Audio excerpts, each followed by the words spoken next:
Well, welcome back, everybody.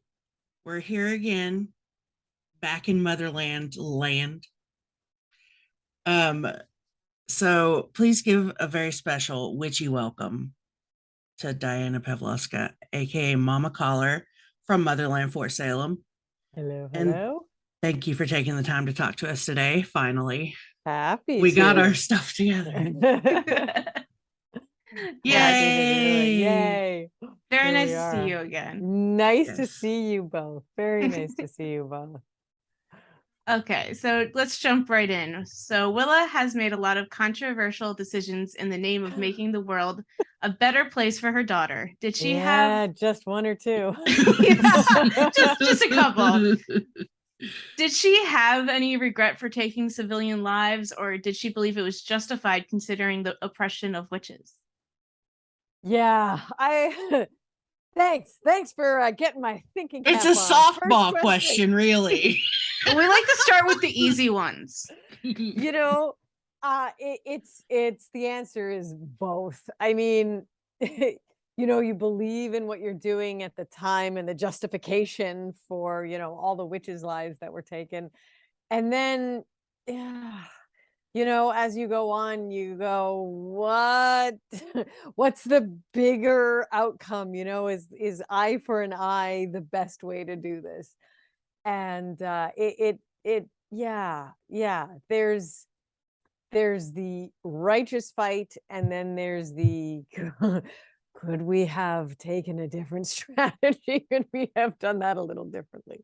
So yeah, I think it's both. I think there is a healthy amount of, it's loss of life is loss of life, and where it started from was a place of true, okay, we gotta try to fight the good Hi, fight. Kaitlynn. Just Kaitlyn's camera likes to do that. Interesting. Okay. It didn't like my answer. No, it was wrong. We do wrong. always joke That's about it. that. No, it's just whatever I do. It doesn't like me. It just goes off every half hour. And we would mess with it, but it's become part of our show in a way to just say bye to Kaitlynn every 5 minutes, and then she's back. Yeah. Exactly. How do you see that in that question? How do you see it from your perspective? I'm curious. How would you answer that?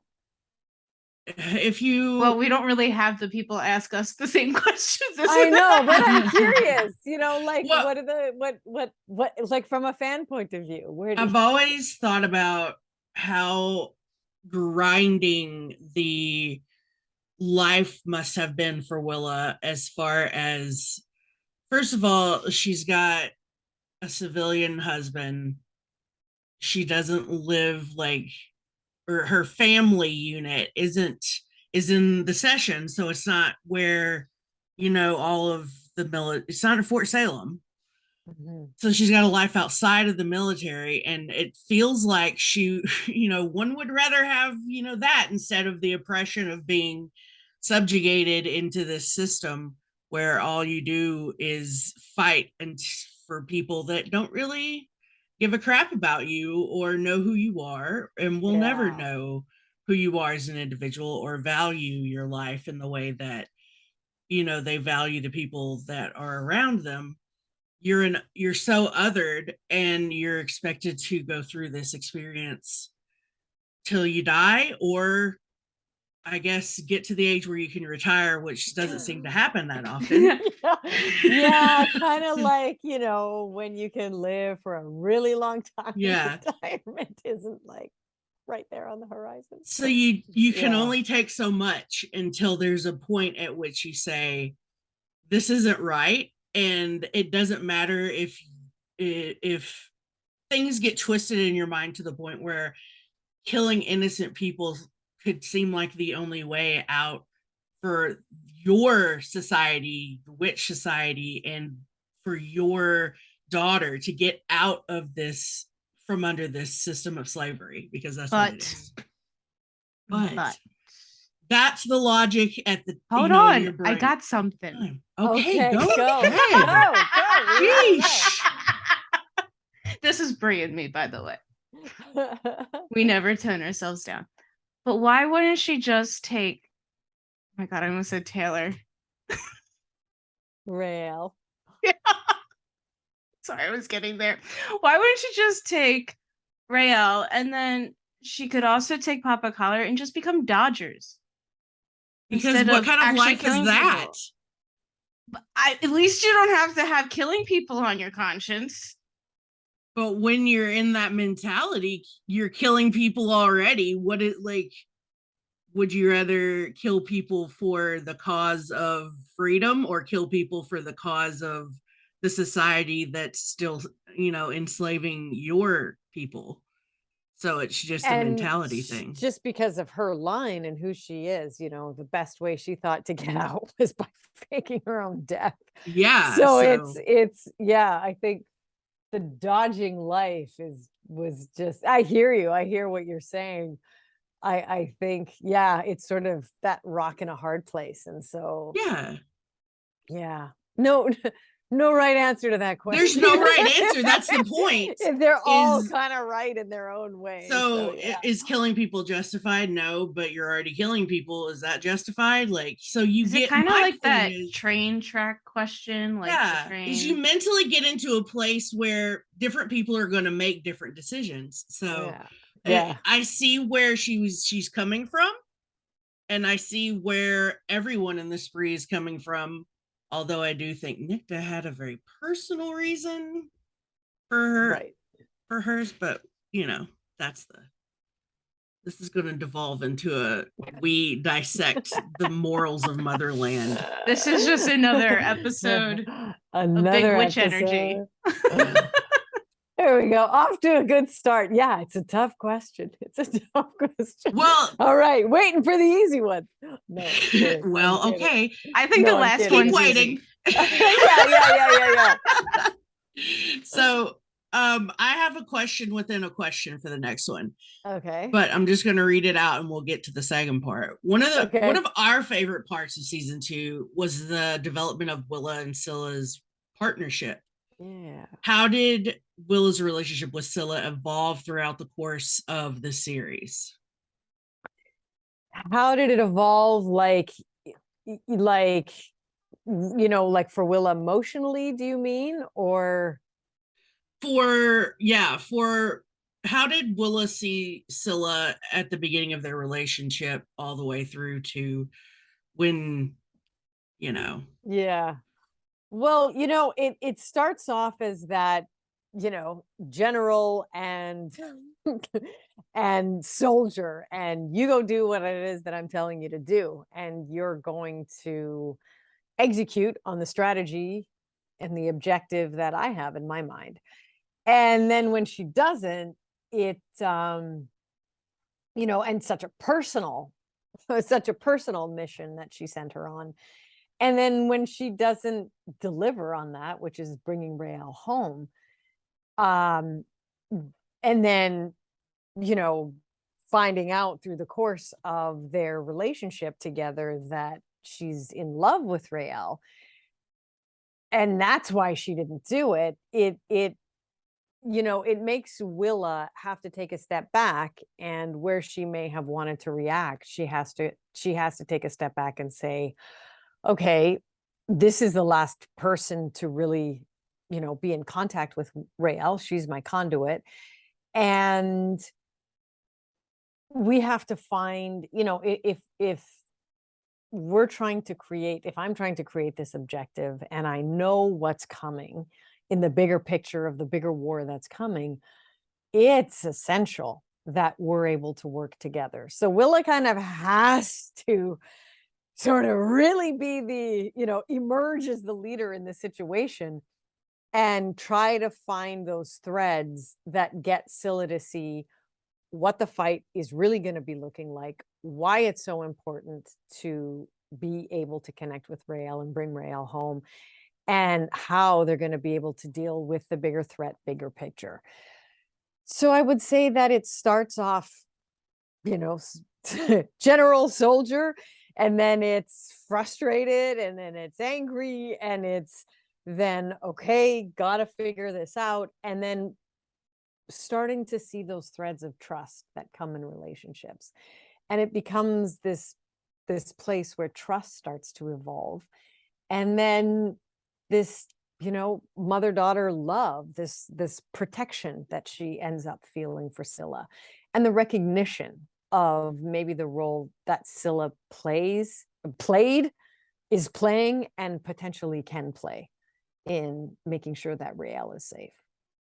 So as Willa is always having this mind of strategy, she does let her guard down, and she does allow Scylla in, because she hasn't had that. She hasn't been able to trust, to connect, to share in the way that she ends up sharing with Raelle, and it's because of her or with Scylla, and it's because of her connection to Raelle. So I think it's not easy. Trust is not a word that's in Willa's vocabulary very easily. But if one person did get her to trust, it was Scylla. And she's a very convincing person. Yeah, she is. And once Willa shows her some of the bigger things that happened, like with the witch bomb, and what happened there in when we were having our meeting, and Scylla realizes what Willa's mission is really about, that's where they really find that connection together. So it's a relationship that, as we go from beginning to me closing the door and having that moment of saying goodbye, which is just so epically sad, because I'm saying goodbye to her, as well as Raelle. So yeah, it's really nice the way they wrote that to evolve in incremental bits, and wrote Willa to be able to find that trust. So how did Willa at first see Scylla approaching Raelle? Like, she just like, go make friends with her. I mean, yeah, it's like you need to get her back. So whatever means necessary, you need to make sure she's safe. You need to extract her. And it's she's a soldier. She's used to carrying out missions. It's like she's part of the spree. So go do your job. But did she foresee the seduction? Because that's no. Like, what the hell? I gave you an order. What are you doing? Yeah, like Scylla definitely kept her safe. No. I really hope that mirror never, like. Yeah. No, that was not part of the plan. That was not part of the strategy. I imagine that Willa had to kind of think through that as well when she's, trying to readjust and get Scylla to see what you were saying, the bigger picture about how things are going to go down. She's had to adjust herself to the fact that this is how Scylla chose to get her daughter. Well, and she didn't care. She didn't follow through. Yeah. But, through the course of this, Willa does come to trust. I mean, that's something that through the process of all of this becomes part of her vocabulary. And she does come to understand that they are in love, and that, makes one create different choices potentially, and a little different choices in the way I love Raelle and see protection of her is different than the way Scylla loves Raelle and sees the protection of her. So, who's right?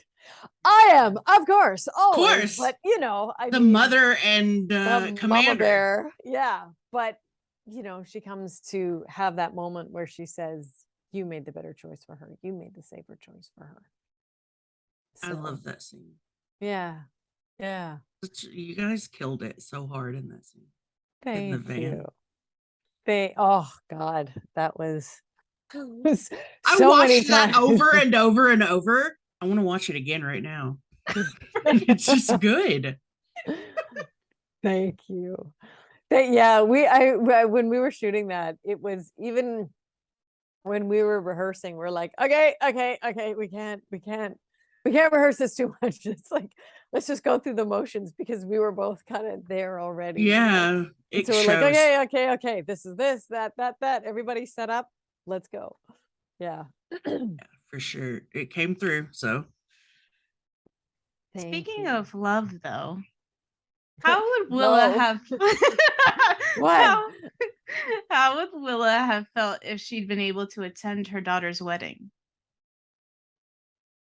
Oh, how would she have felt? Well, that would have, been that beautiful moment where you get to see that, that celebration of their love. So that would have been amazing. And don't think that I didn't campaign for that.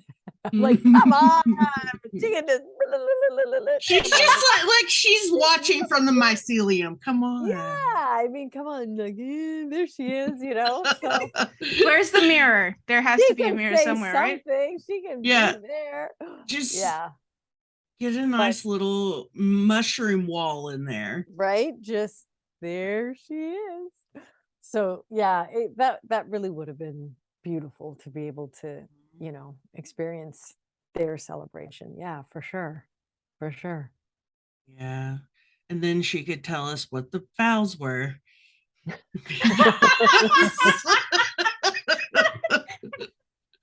That was the big, no one can remember. It was written and given to them in the moment kind of thing. So everyone in the fandom has been like, but what were the vows? What were they? And no one can I think they finally got it somewhere, but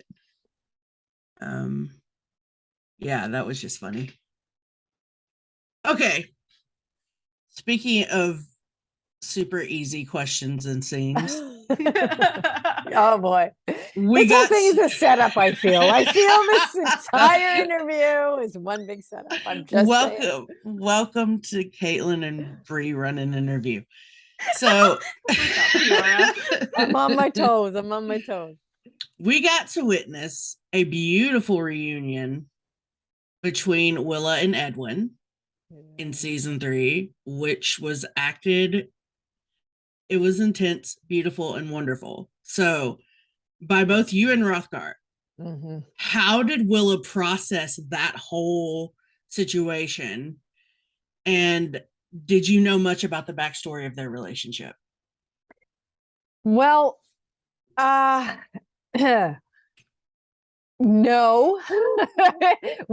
To answer the second question first, that was a lot on us. I mean, we talked about their relationship a lot. We talked about the relationship with the writers, and it's referenced to quite a bit, by people, by everybody talks about their relationship at some point, the members of the family. But in that moment, processing the reunion, it was a tough scene to do because Willa's sort of in this half altered state, and it's really the moment where Edwin touches her hand and sort of pulls her around and turns her around, that Willa kind of lands and comes into the moment and is there present with him, like truly for a moment. And it's first of all, kudos to Rothgar, who's just amazing and a wonderful actor, and didn't matter where the camera was pointing, he was always giving it. So even when the camera's on the back of his head, he was still giving me 1,001% emotion. So kudos to him. But it's a different, the way we looked at it was, if you had that one moment, that one sentence, that thought that you wanted to be able to share with that person, if you got that chance to say the one thing that you needed to say, what would it be? And so Will is able to come to enough to say, it was about her. This was all about Raelle, and give that line. So it was a tough scene to do. It was easy because the actors make it easy. You know, having Zilla on one side and Quinn and then having Edwin on the other side. That it was just such a it's kind of everything coming home for Willa, and tough to do because it's dancing between reality and being in this poison netherworld. Yeah, that I think that it was you made it very obvious that it wasn't Willa all the time, that you had that mycelium. Yeah. The fact that she's in the mycelium, and that's obviously got to be a part of where she's coming from. So Yeah. Yeah. So that's kind of how we looked at it. yeah. So does that answer your question? Yeah, no, Is that absolutely. what you were? Okay. Okay. Yeah, it also added an extra layer to Willa. So it makes for a very interesting character. Yeah. Like kind of swinging between being present in Worlds. reality and not being there. Mm-hmm. Yeah. I have a really happy question to ask you. Okay. So, one of the greatest tragedies of the show. Yeah. Great start. Yeah. I knew it. I knew it. All right. All right. Was All the right, lack hit me. of Willa and Rael's screen time to have a mother-daughter heart-to-heart. If Yeah. Willa was given the opportunity to speak honestly to Rael for more than 30 seconds, what would she say to her daughter? Well, I think she would it reinforce the journey of what a witch is and should be, and how powers should be used and why, and really try to get her to see where the situations started to go sideways, and get her to understand sort of what the abuse of the witches were, so that she could understand why Willa was doing what she was doing. And the other thing is, you know, it's not an easy choice to leave your family, and to leave your family for what you perceive to be the safety of your family. And so to really try to get her to understand that mindset of the level of, you know, the just the protectionism that Willa was looking for, looking to provide. And how, and the other thing is, you know, like you talked about in the opening, you know, that real other situation, how easy it is to be discriminated against. And so all of that, to empower Rael with knowledge, to help her understand how she should be using her abilities and for what purpose. And, you know, to have a conversation about choices, and what kind of choices, what the future holds, and what kind of choices can be made. I think she would go into that mother role of really trying to have a dialogue about that on the one side. And on the other side, there's so much missed time. There's just so much lost time there.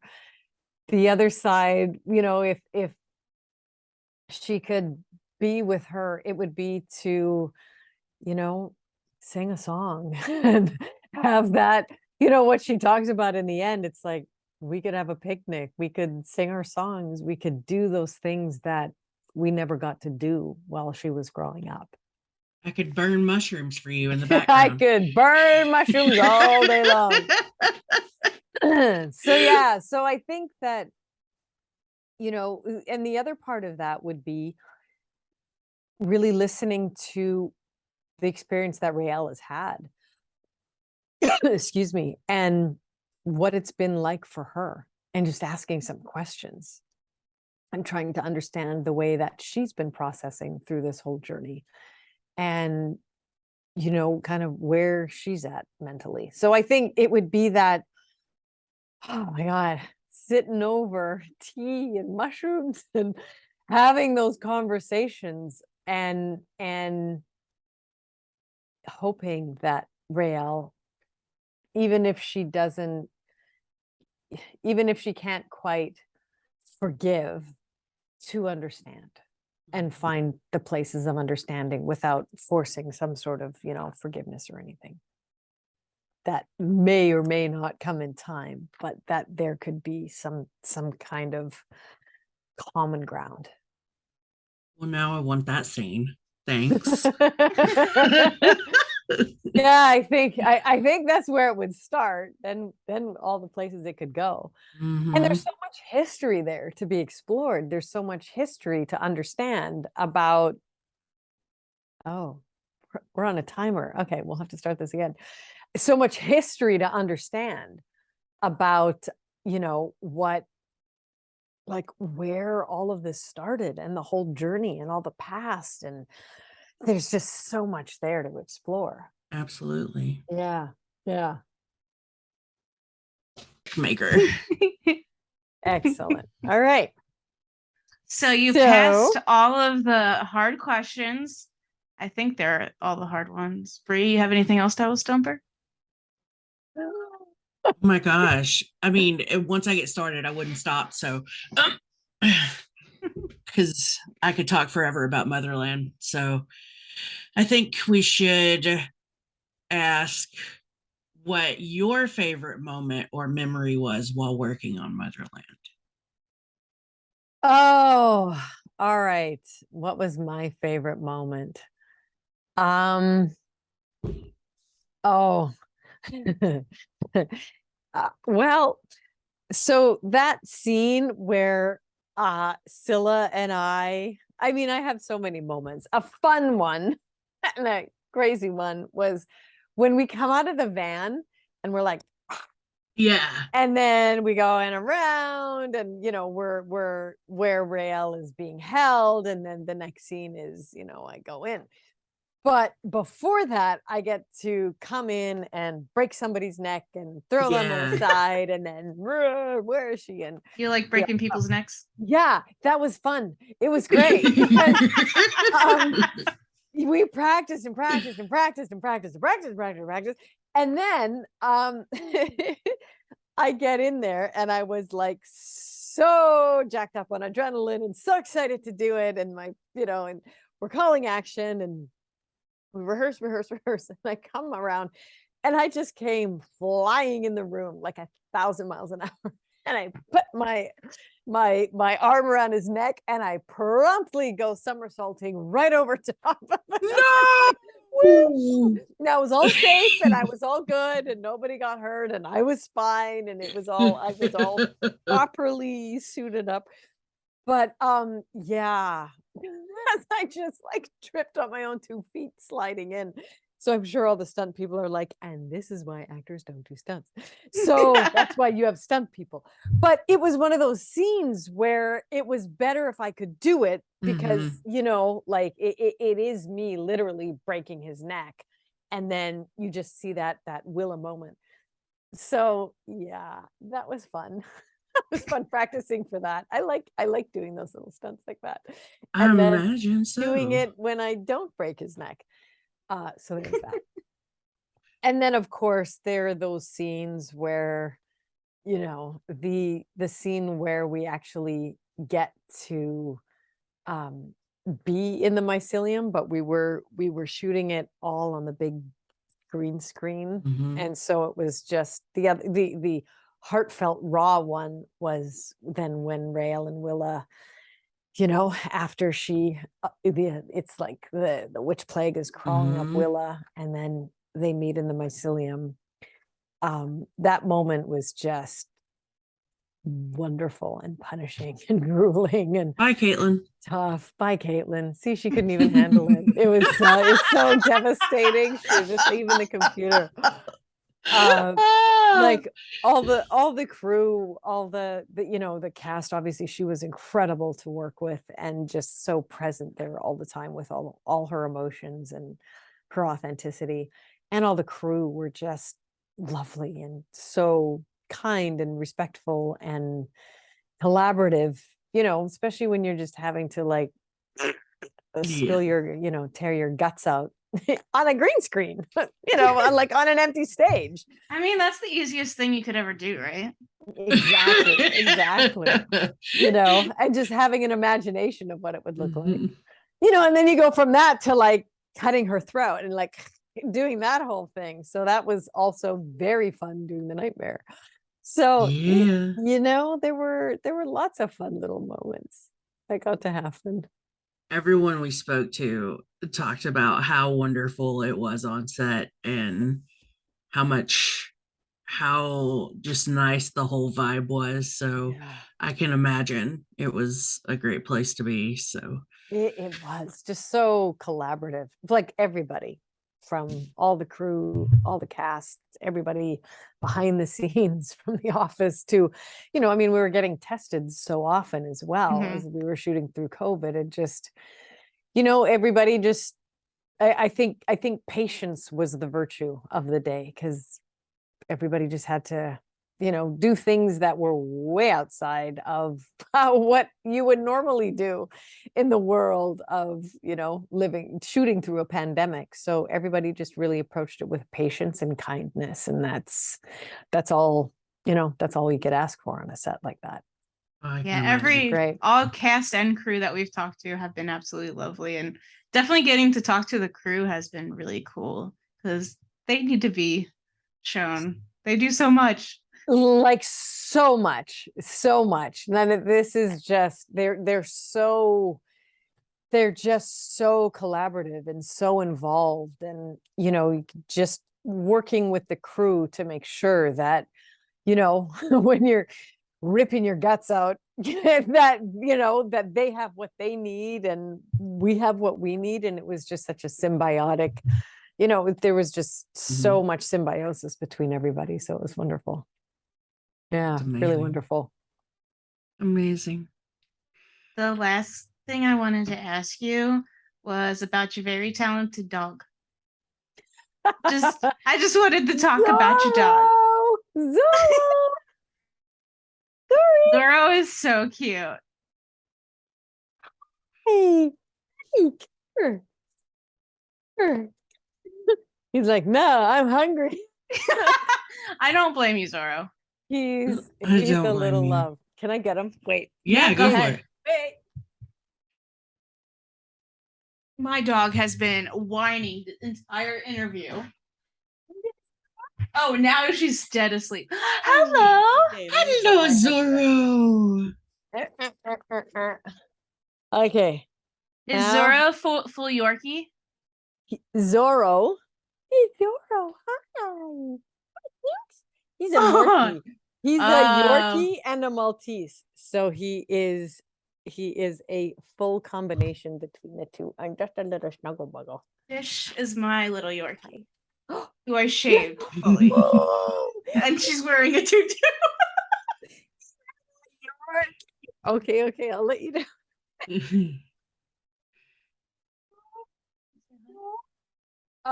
He is. Oh, yours is so cute. What's yours' name? This is Brooklyn. Hi, Brooklyn. You're so cute. How old? She is 12. Oh, yeah. Oh, he looks like a puppy. She acts like a puppy. So cute. She is adorable. He's just over 2 and has that puppy energy. And he's he is the face of all of my social media. Yeah, I love seeing him learn all his new tricks. I'm like, my dogs would never.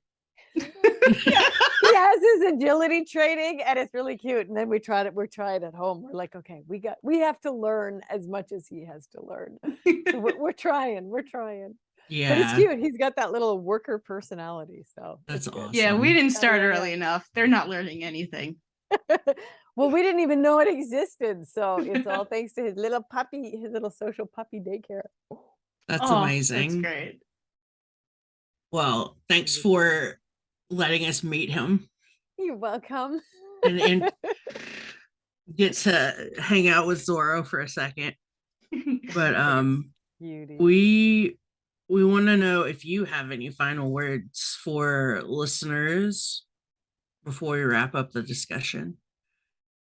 Yeah, I if there's one thing that the show has, that I've taken away, it's about, you know, just being more tolerant and being more accepting and creating safe spaces for people to be who they are. And the fandom has been incredible and so kind and so generous, and really to keep that generosity going within, your communities and the people that you're reaching out to and the people who are reaching out to you.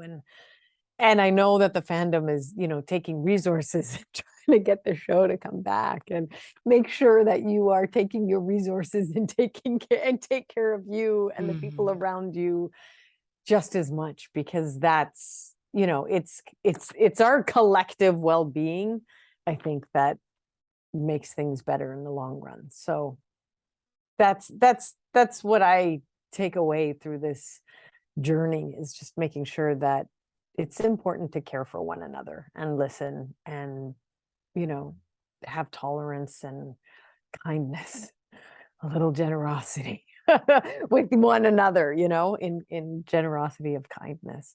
So yeah, that's what I get from it. And I would encourage everybody to keep amplifying the voices and amplifying,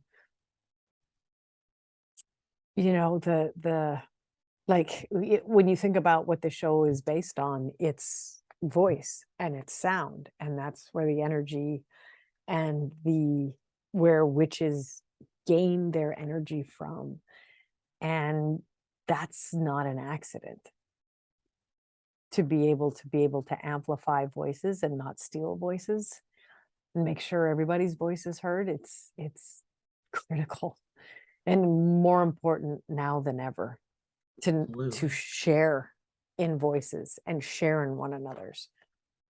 So that's, yeah, I would just encourage people to continue to build the communities that you have. And I understand there's been lots of community that has come out of the show, and that's just so lovely.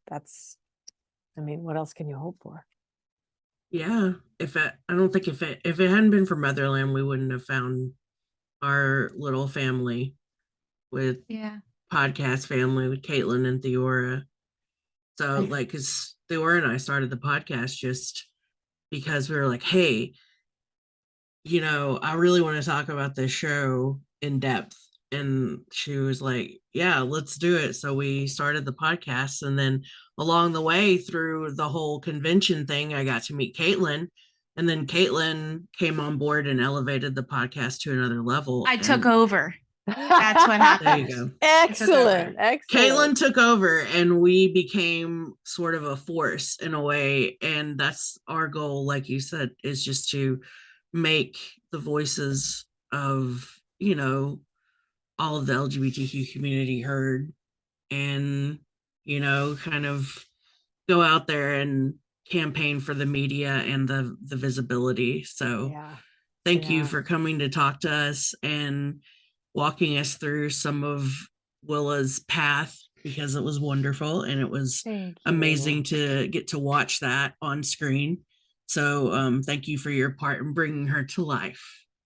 Thank you. It was nice to meet you and good to see you now. And thank you for having me on. And it's just been so lovely to be able to, have these chats about things that are fun and interesting, and also, have a little bit of an undercurrent of reality to them. So, and what's important in life. So I thank you. Thank you so much. All right. Thank you. And with that, we've been Big Gay Energy. If you like this episode, check out all of our other episodes right here on YouTube. Please like, leave a comment below, and subscribe for more amazing and super gay content. Until next time, stay safe and hydrate for lesbian Jesus.